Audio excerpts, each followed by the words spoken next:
का स्वागत है। आज मैं अयोध्या सिंह उपाध्याय द्वारा रचित पवन दूतिका पढ़ाने जा रही हूँ, जिसमें राधा जी ने हवा के द्वारा अपना संदेश श्री कृष्ण के पास मथुरा में भेजा है। उसके बारे में हम सबसे पहले पढ़ेंगे। बैठी खिन्ना एक दिवस वे गेह में थी अकेली, आके आंसू दृग युगल में थे धरा को भिगोते। आई धीरे इस सदन में पुष्प सदगंध को ले प्रातः वाली सुपवन इसी काल वातायनों से। अब बैठी थी मतलब इसमें क्या कहा गया है कि एक दिन राधा अपने घर में अकेली बैठी हुई थी। ठीक है। उनकी आंखों में आंसू परिपूर्ण थे, उनकी आंखों में अर्थात आंसू भरे हुए थे। तभी वहाँ पर प्रातःकालीन हवा उनके पास आती है और वे उसको फटकार किस प्रकार से लगाती हैं उसके बारे में हम इसमें जानेंगे। सबसे पहले बैठी थी, खिन्ना मतलब दुखी, गेह में मीन्स होता है घर, खिन्ना मीन्स दुखी, गेह मीन्स घर, अकेली मतलब अकेली बैठी थी। एक मतलब एक दिन जो है कौन बैठा था? एक दिन राधा जी अपने घर में अकेली बैठी हुई थी। तभी उनके घर में गेह में थी अकेली, अपने घर में अकेली थी और आके आंसू दृग युगल में थे धरा को भिगो दे। धरा मीन्स जानते होंगे आप लोग, पृथ्वी होता है। दृग युगल मतलब दोनों नेत्रों में, दृग मीन्स नेत्र, युगल में दोनों, अर्थात उनके दोनों नेत्रों में अश्रु भरे हुए थे, अश्रु आ रहे थे जो कि पृथ्वी को भिगो रहे थे। आई धीरे इस सदन में पुष्प सदगंध को लेकर, और तभी वहाँ पर उनके सदन में मतलब उनके घर में सुगंधित वायु, पुष्प सदगंध मतलब सुगंधित वायु जो है प्रवेश करती है, आती है, और उसको वे क्या करती हैं? प्रातःकालीन जो सुबह की वायु होती है वह आती है। प्रातः वाली सुपवन इस काल के वातायनों से, वातायनों मतलब क्या होता है? खिड़कियों से, उनकी खिड़कियों से प्रातःकालीन सुबह की सुगंधित हवा आती है और वे उसको फटकार लगाती हुई कहती हैं। क्या कहती हैं? कि तू इतनी कठोर है, क्या तू इस समय कठोरता से दूषित हो गई है? क्या कहती हैं आगे उसके बारे में नीचे हम पढ़ते हैं। संतापों को विपुल बढ़ता देख के दुखिता हो, धीरे बोली सा दुख उससे श्रीमती राधिका यूं, प्यारी प्रातः पवन इतना क्यों मुझे सताती है, क्या तू भी है कुलसित हुई काल की क्रूरता से। संतापों मीन्स क्या होता है? दुखों से। ठीक है। विपुल मतलब विपुल मीन्स क्या होता है आपका? बहुत गहरा। ठीक है, बहुत गहरा या दुख से, ये संतापों मतलब दुख से भरी हुई, विपुल मीन्स गहरा। बढ़ाता देख दुखिता को, वो उस हवा को फटकार लगाती हुई क्या कहती है कि क्या तू इतनी क्रूर हो गई है कि समय की कठोरता से तुम भी दूषित हो गई है। धीरे बोली सा दुख उससे श्रीमती राधिका यूं, धीरे से बोली राधिका अपने दुख के साथ। राधिका जो है पवन दूतिका से कहती हैं, अर्थात हवा से कहती हैं कि प्यारी प्रातः पवन इतना क्यों मुझे सताती है, प्रातःकालीन वायु तुम मुझे इतना दुख कष्ट पीड़ा क्यों पहुंचाती हो। क्या तू भी है कुलसित हुई, क्या तू भी जो है इस काल की, इस समय की क्रूरता से तुम भी कुलसित हो गई हो, मलिन हो गई हो, जो ऐसा कर रही हो, अर्थात मुझको दुख पहुंचा रही हो।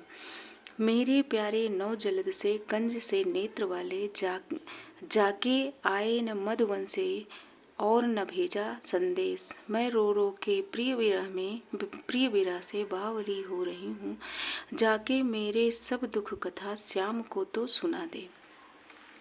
फिर इसमें राधिका क्या कहती हैं?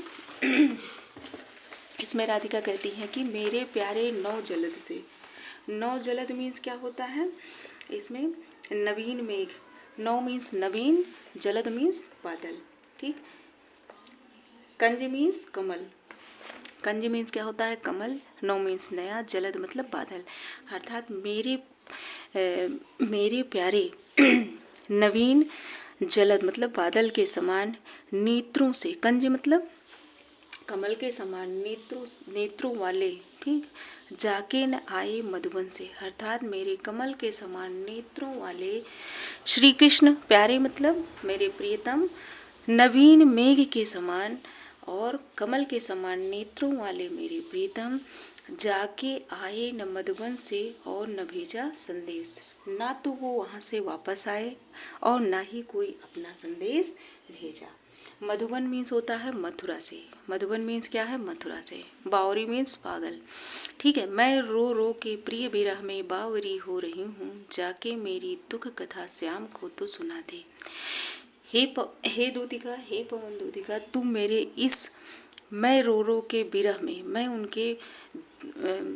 उनके वियोग में रो रो कर बावरी मतलब पगली हो रही हूँ, जाकर मेरी यह दुख कथा जो है वह तुम श्याम से अर्थात श्री कृष्ण से बता दे।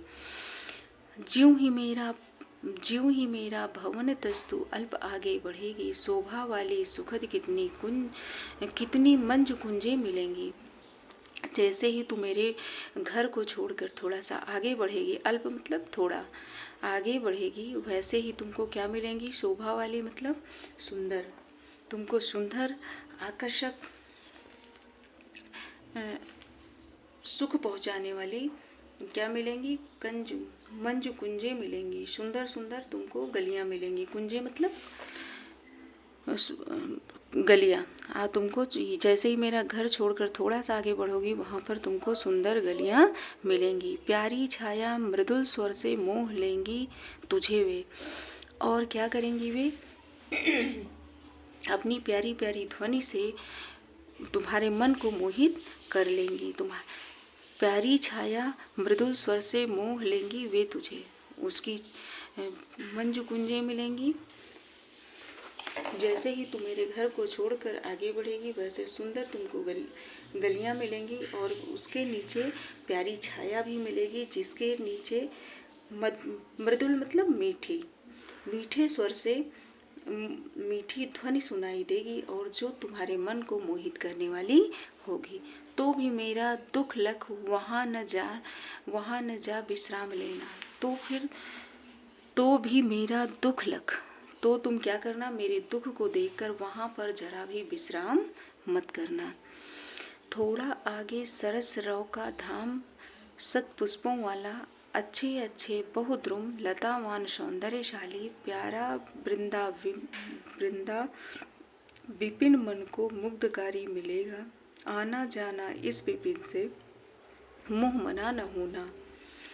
इसमें क्या कहा गया कि थोड़ा सदपुष्पों वाली मतलब सुंदर पुष्पों वाला वृंदावन, सदपुष्पों वाला मतलब सुंदर वृंदावन।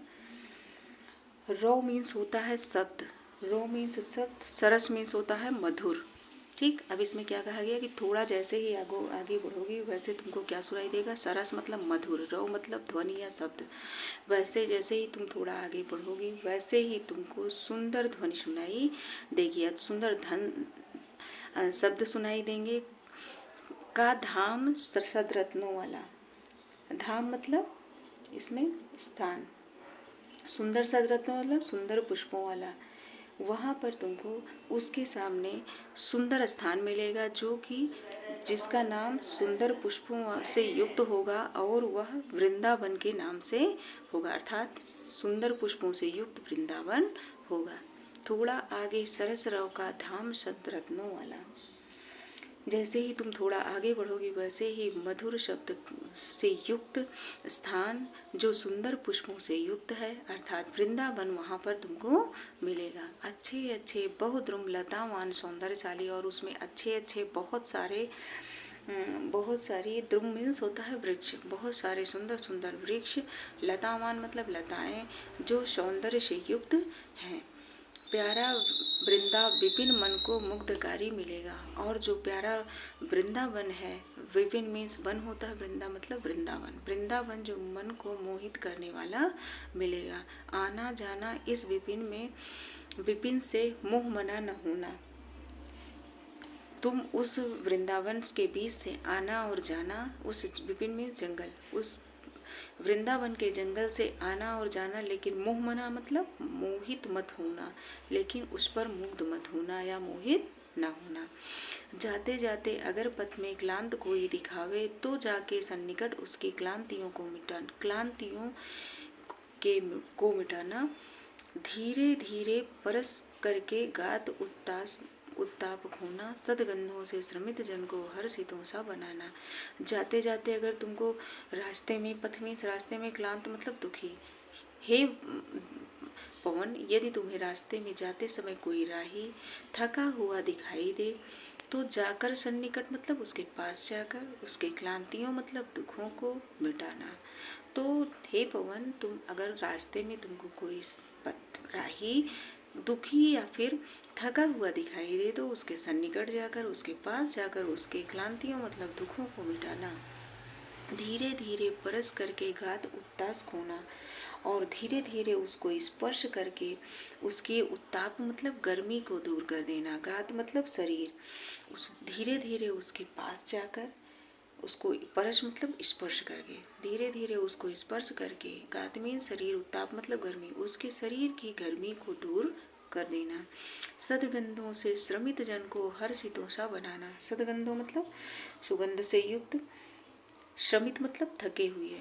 जो लोग श्रम करके, परिश्रम करके थक गए हों उनको सदगंध से युक्त अर्थात थके हुए व्यक्ति को प्रसन्न चित कर देना। लज्जाशील पथिक जो कहीं दृष्टि आवे, यदि तुमको रास्ते में कोई लज्जाशील स्त्री दिखाई दे तो उसे क्या करना, होने देना। विकृत वसना तो ना तो सुंदरी के, तो उस इतनी तेज मत चलना कि उस लज्जाशील स्त्री के वसन, विकृत मतलब इधर उधर उड़ जाए, वसन मतलब वस्त्र, तो उस लज्जाशील स्त्री के वस्त्र कहीं इधर उधर उड़ जाए, इतनी तेज हवा में तो मत चलना। जो थोड़ी सी श्रमित व गोद ले शांत खोना। जो थोड़ी सी श्रमित और कोई स्त्री तुमको थोड़ी सी थकी हुई दिखाई दे तो उसको अपनी गोद में लेकर उसको सुख पहुंचाना। उसको सुख पहुंचाना अर्थात उसको उसकी शांति होना, मतलब उसको थकी हुई प्रतीत हो तो उसकी थकावट को दूर कर देना। होठों को और कमल मुख की म्लानताएं मिटाना, और होठों और कमल मुख की और उसके होठों पर और मुख पर जो मलिनता हो, दुख हो, उसको दूर करना, उसको मिटा देना। आज का वीडियो मेरा यहीं तक था। इसके बाद आगे की जो भी पंक्तियां हैं उसको हम पढ़ाएंगे नेक्स्ट वीडियो में। आप लोग देखिएगा, इसको देखिए और धन्यवाद।